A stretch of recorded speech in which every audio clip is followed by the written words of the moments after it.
Welcome to this edition of the Handy Randy Show. With me today, a friend from our area. As a matter of fact, you live, is it Jackson? Jackson Township. Is where Ken Manda lives. And Ken takes his posse every year and travels to Southern California and as a sort of an American picker as it started out. Tell us about your adventures to Southern California, Ken. Well, we started out 4 years ago just bumming around at car shows, Grand National Roadster Show, and visit Bobby Walden's shop. We visit tons of the car guys' shops out there. This year, we hit quite a few of them, which we got quite a few stuff, but the big highlight was Gene Winfield's. He's the awesome car builder from starting back in 1940 up till today still, 87 years old. I was just going to say the guy has to be, if he started in his 40s, he's got to be a senior citizen plus.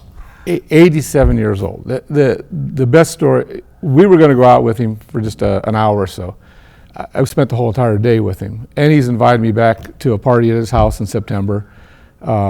He's just a man of 87 years old racing in the salt flats, 219 miles an hour. The car spins out. And he'll tell you the story of it a little bit in one of the videos that we have of him. But the car's spinning 10 times one way. It finally slows down. He goes to grab the steering wheel, and then it spins in reverse the other way again, another half a dozen times. On the salt flats? At 200 miles an hour. 87 years old. Unbelievable. Now, this is a fella that, you know, we give all the credit. There's a lot of TV characters that are on the air recently in the last 10, 15 years, a phenomenon of all the car shows. And we give the credit to, and rightly so, to George Barris, okay? Sure. And George Barris we know he's been involved in a lot of the retro cars, the Beverly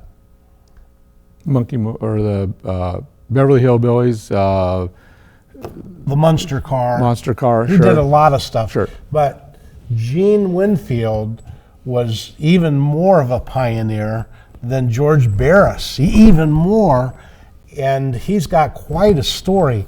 And those of you that have an internet, you might want to just Google Gene Winfield to get an idea, just a glimpse of this fella's history. It's incredible. Now, early on television in the 60s, you have clued me in on this, that he has a collection of all of the work that he's done, and not just automobiles.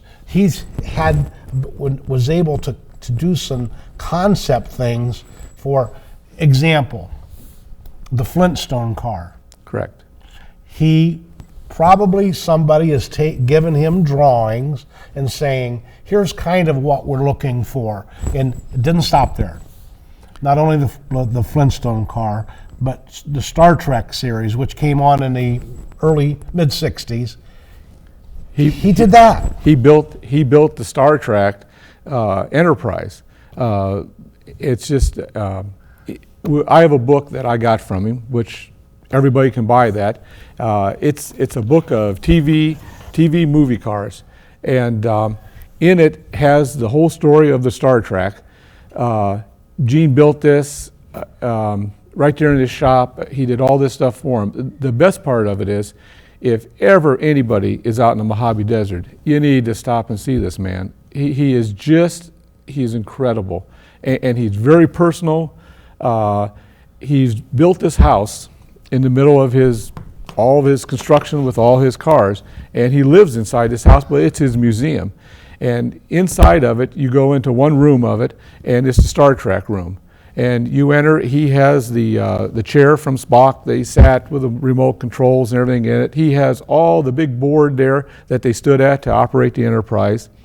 And the room is only like 14 foot wide or something like that, but he has it built with circle and the mirrors in it and stuff. And when you stand there, you look to the left and you look to the right, and it looks like you're in a 40-foot, 50-foot ship. It's, I mean, the illusions is phenomenal. And he fabricated these out of, I would gather, out of aluminum, out of fiberglass, cardboard, plywood. Right. And he built these. As a matter of fact, not only the shuttlecraft for Star Trek, but the Vulcan starship as well. Right.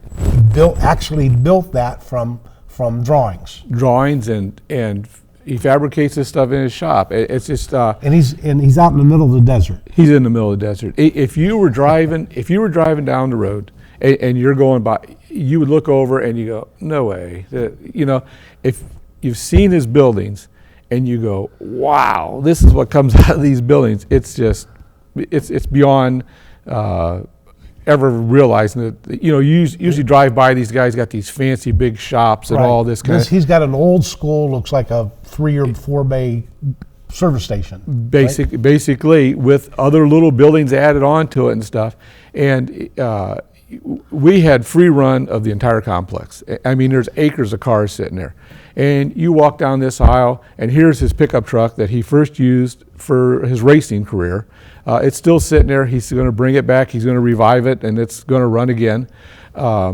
There's cars from TV series. There's prototype cars. And they're just all sitting there. I mean, acres. The advantage of being in the Mojave Desert, dry. Correct. So you could set something outside for 50 years. And you come back and it's still okay.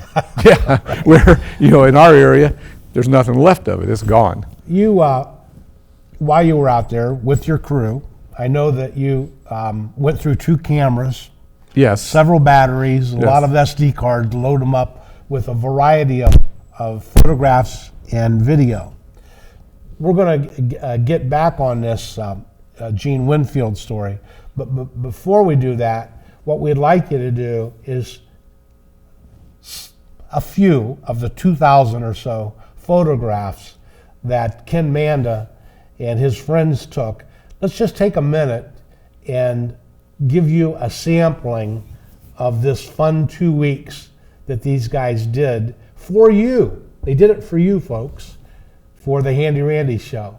So if it's okay with you, we'll throw some music on top of it, and we'll go exploring in Southern California.